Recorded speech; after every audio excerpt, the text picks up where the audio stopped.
Grandview University hosted The Longest Table on Sunday. It's meant to illustrate issues facing the East Side community, including food insecurity. The college says many of its students actually use food pantries just to get enough to eat.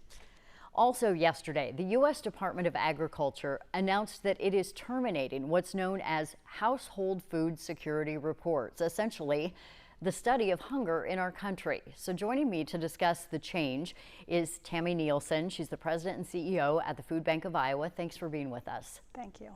So you're relatively new to this role, but you've been with the Food Bank for nearly a decade. Yes. I want to know where you were when you heard this news yesterday and what your reaction was.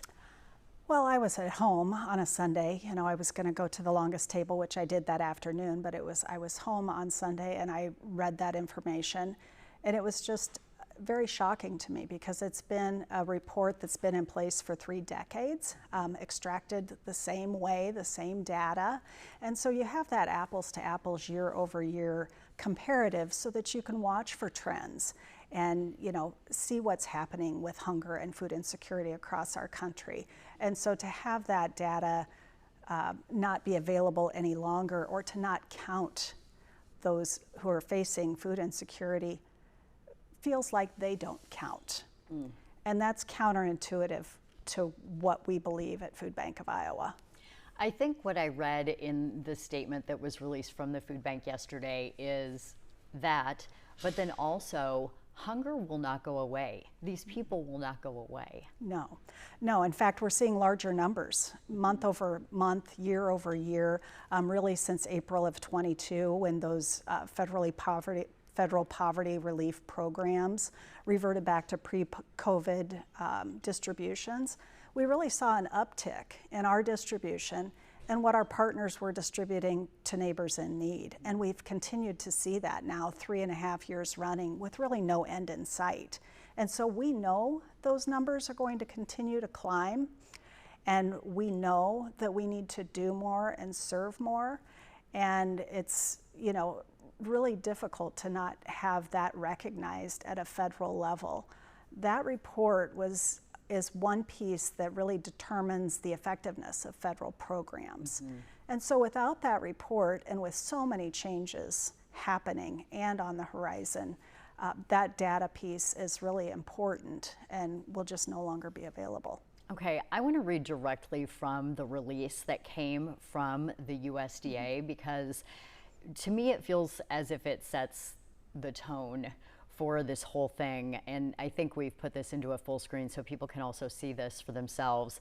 These redundant, costly, politicized, and extraneous studies do nothing more than fearmonger.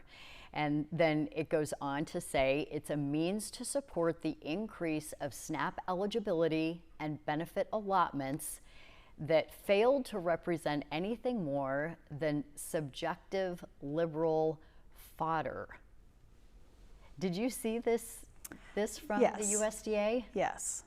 No, I mean, that's not what that report is. I've seen that statement, yes. It's been across all political parties. As I said, the report's been in place for 30 years and recognized as expert data from our federal government. And so, and that's certainly what we saw it as. And I know there's another report that's to be their final report released next month. So we'll be interested to really watch that as well. It's important data because hunger does exist in the United States, and it continues to climb. And we even see ourselves in the grocery store, the high cost of food, the high cost of living, the high cost of housing.